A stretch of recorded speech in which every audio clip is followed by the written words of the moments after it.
Hello everyone, स्वागत है आपका सोशियोलॉजी नेट अचीव में। पिछले 5 सालों के प्रीवियस ईयर क्वेश्चन को सॉल्व कर रहे हैं। पार्ट 4 है आज। टेलीग्राम चैनल का लिंक दिया है डिस्क्रिप्शन में, आप उसको ज्वाइन कर सकते हैं। इससे पहले के जो 3 पार्ट हैं आप उनको भी देख सकते हैं।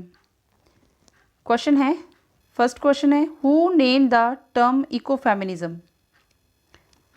इकोफेमिनिज्म शब्द का नाम किसने रखा है? Greta Gaard, Sally McFague, Francoise E de Eaubonne, none of the above, इनमें से कोई नहीं। आंसर है इसका Francoise de Eaubonne. Francoise de Eaubonne ने अपनी एक पुस्तक है इनकी पुस्तक इन्होंने ली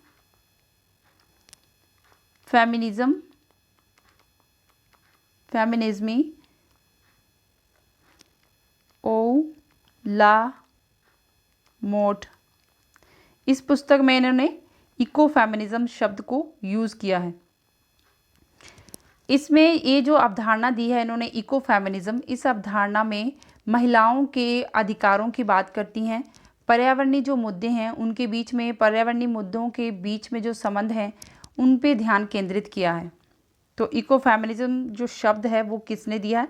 फ्रैंकोइस डी आइवोन ने।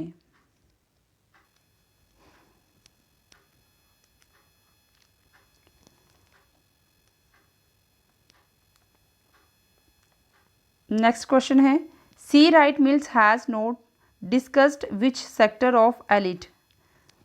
सी राइट मिल्स ने एलिट के किस क्षेत्र पे चर्चा नहीं की है? Military, industry, political, educational. सेना, औद्योगिक, राजनीतिक और शैक्षणिक। जिस पे इन्होंने चर्चा नहीं की है वो है एजुकेशनल, शैक्षणिक। सी राइट मिल्स ने एक अमेरिकी समाजशास्त्री हैं, इनकी पुस्तक है the power elite. The power elite, अभिजात वर्ग, ये 1956 में लिखी है। इन्होंने लिखी है। इसमें इन्होंने अमेरिका का जो समाज है, अमेरिकी समाज में जो सत्ता में लोग हैं, अभिजात वर्ग हैं, उनके बारे में बताया है। कि कुछ लोग जो सीमित लोग हैं, अभिजात वर्ग हैं, वो सत्ता पे जो प्रमुख क्षेत्र होते हैं, सत्ता के साथ जो प्रमुख क्षेत्र होते हैं, उन क्षेत्रों को वो नियंत्रित कर लेते हैं, कंट्रोल कर लेते हैं। 3 उन्होंने प्रमुख संस्थान बताए हैं जिस पे वो अपना नियंत्रण स्थापित करते हैं। मिलिट्री, जहाँ से वो अभिजात वर्ग आते हैं, मिलिट्री, इंडस्ट्रियल और पॉलिटिकल, 3 संस्थानों की वो बात करते हैं जो कि महत्वपूर्ण निर्णय लेते हैं, देश से संबंधित महत्वपूर्ण निर्णयों को लेते हैं। और ये जब द्वितीय विश्व युद्ध हुआ, द्वितीय विश्व युद्ध के बाद इन्होंने जो मिलिट्री और इंडस्ट्री है, इन दोनों ने क्या कर लिया, कॉरपोरेटर जो हैं, सैन्य, मिलिट्री और जो कॉरपोरेटर हैं, कॉरपोरेटर, इन्होंने आपस में गठजोड़ कर लिया है। तो ये ऐसी जो युद्ध से संबंधित, युद्ध और हथियार और सुरक्षा से संबंधित नीतियां बनाते हैं जिनसे ये दोनों जो सत्ता में एलिट वर्ग है वो इसका लाभ लेते हैं। इनके पास इतनी शक्ति होती है कि ये राष्ट्रीय, अंतर्राष्ट्रीय जो नीतियां होती हैं उनको प्रभावित कर लेते हैं और उनको ये प्रभावित करने में सक्षम होते हैं। तो इसका आंसर है एजुकेशनल, जो एलिट की इन्होंने बात नहीं की है, सी राइट मिल्स ने बात नहीं की है। 3 जो हैं संस्थाएं हैं जिनकी वो बात करते हैं अमेरिकी समाज में। Who said that every civilization, high और low, possess some distinctive qualities. किसने कहा कि हर सभ्यता उच्च या निम्न, उसमें कुछ विशिष्ट गुण होते हैं? हर सभ्यता में उच्च या निम्न सभ्यता है उसमें विशिष्ट गुण होते हैं। N K. Bose, D P. Mukherjee, D N. Majumdar, G S. Ghurye. Answer इसका डी.एन. मजूमदार। डी.एन. मजूमदार इन्होंने भारतीय सभ्यता संस्कृति पे काम किया है।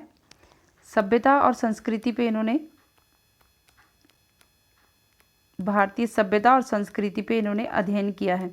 तो इसमें इन्होंने ये जो सभ्यता है, सभ्यता की विशिष्ट जो विशेषताएं होती हैं उसके बारे में बताते हैं कि जो हर सभ्यता की अपनी अपनी एक विशिष्ट विशेषताएं होती है, उसमें विशिष्ट उसके गुण होते हैं जो कि एक सभ्यता को दूसरी से क्या करती है, अलग करती है। जो इसकी पहचान है सभ्यता की वो दूसरी से अलग होती हैं, इसकी विशेषताएं इससे अलग होती हैं, इसलिए वो उसके जो गुण हैं वो दूसरे से अलग हैं। तो वो सभ्यता उच्च हो सकती है, निम्न हो सकती है। हर उच्च और निम्न सभ्यता में कुछ न कुछ विशिष्ट जो गुण जो हैं वो होते हैं। तो इसका आंसर डीपी मुखर्जी है। जीएस गुरे ने भी संस्कृति और सभ्यता पे काम किया है, जीएस गुरे ने, लेकिन जो सबसे ज़्यादा इनका मुख्य योगदान रहा वो जाति और जनजाति सामाजिक संरचना पे रहा है।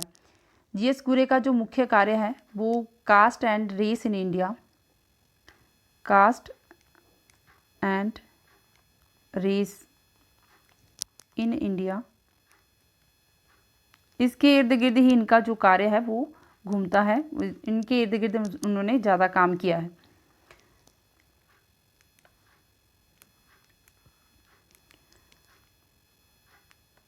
नेक्स्ट है social change brought out by social legislation is aimed at, सामाजिक कानून द्वारा जो लाए गए सामाजिक परिवर्तन है उसका उद्देश्य है, उसका क्या उद्देश्य है, जस्टिस देना जो प्राथमिकता है, कॉरपोरेशन, अथॉरिटी, आइडियलिज्म, न्याय, सहयोग, प्राधिकरण, आदर्शवाद। आंसर इसका है जस्टिस, न्याय। सामाजिक कानूनों द्वारा जो परिवर्तन है, सामाजिक परिवर्तन का जो उद्देश्य है वो प्राथमिकता देखते हैं न्याय को, जस्टिस को प्राथमिकता देते हैं। इसको प्राथमिकता देने के पीछे जो न्याय की भावना को बढ़ाना होता है, जैसे समान अधिकार देना, समान अवसर सुनिश्चित करना, समान अधिकार और समान अवसर जो है वो सुनिश्चित करके न्याय की भावना को बढ़ाया जा सकता है। जो कमज़ोर वर्ग हैं उनको सुरक्षा और संरक्षण देकर, सुरक्षा और संरक्षण देकर, कमज़ोर वर्ग जैसे कि महिलाएं, बच्चे, विकलांग जो हैं उनको सुरक्षा और संरक्षण देके उनको शोषण से बचाया जा सकता है। सामाजिक जिम्मेदारी की भावना को भी बढ़ाना, जो न्याय से व्यक्ति के बीच में सामाजिक जिम्मेदारी भावना को बढ़ावा मिलता है। इस तरह से जो सामाजिक कानून होते हैं वो हमारे बेहतर जीवन को जीने का एक अवसर प्रदान करते हैं। इसलिए जो न्याय है, जस्टिस है, उसको प्राथमिकता दी गई है सामाजिक कानूनों में। Who is the author of the book The Constitution of Society, Outline of the Theory of Structuration? Fifth question है the constitution of society outline of the theory of structuration, इस पुस्तक के लेखक कौन हैं? Pierre Bourdieu, Jurgen Habermas, Margaret S Archer, Anthony Giddens. Anthony Giddens इन्होंने ये पुस्तक लिखी है the constitution of society outline of the theory of structuration. इस पुस्तक में इन्होंने एक सिद्धांत दिया है, संरचनात्मक सिद्धांत, स्ट्रक्चरेशन थ्योरी, संरचनात्मक सिद्धांत दिया है। इसमें ये कहते हैं कि जो समाज है, समाज और जो ढांचा है, समाज और उसका जो ढांचा है उसके बीच में आपसी संबंध होता है। सामाजिक क्रियाएं और जो ढांचा है, सामाजिक क्रियाओं के साथ और जो समाज का ढांचा है वो एक दूसरे को प्रभावित करते हैं। इन्होंने आधुनिकता, वैश्वीकरण और सामाजिक परिवर्तन पे भी अध्ययन किया है। इनकी पुस्तक है द कॉन्स्टिट्यूशन ऑफ सोसाइटी, जो मुख्य पुस्तकें हैं इनकी, the constitution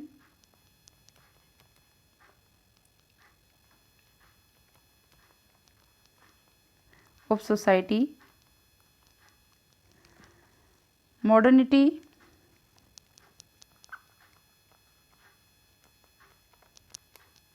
modernity and self identity,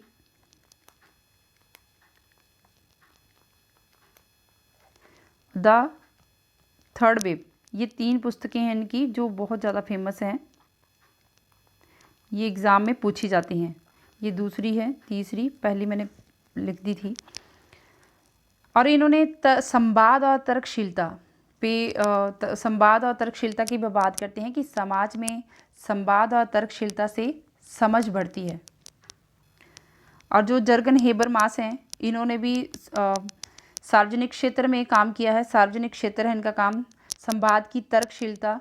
इनकी पुस्तक है the theory of communicative action, Jurgen Habermas की है।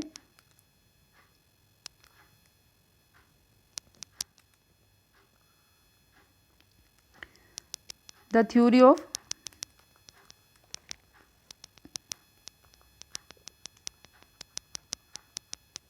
Communicative action.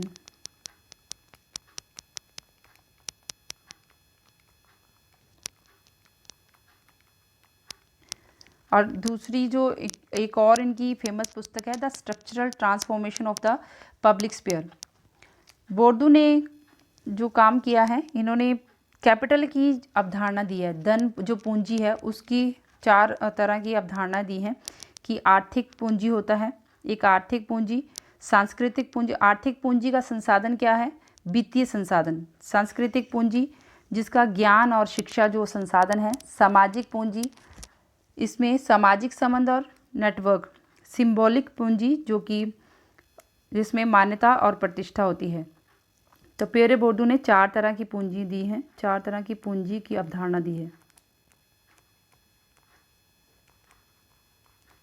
वो है आर्थिक, सांस्कृतिक, सामाजिक और सिंबॉलिक। ये जो पूंजी पियरे बोर्डू की, ये एग्ज़ाम में यूजीसी नेट के एग्ज़ाम में बहुत बार पूछा गया कि कौन सी उन्होंने पूंजी की बात की है। Protective discrimination is the basis of. इस क्वेश्चन का आंसर आप करेंगे। सुरक्षात्मक भेदभाव किसका आधार है? कमेंट में आंसर करके बताना। Economic policy, reservation policy, rural policy, foreign policy.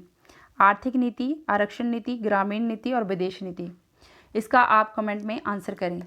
Telegram channel का लिंक दिया है डिस्क्रिप्शन में, आप उसको ज्वाइन कर लें ताकि आपको अपडेट मिल सके। So friends, thanks.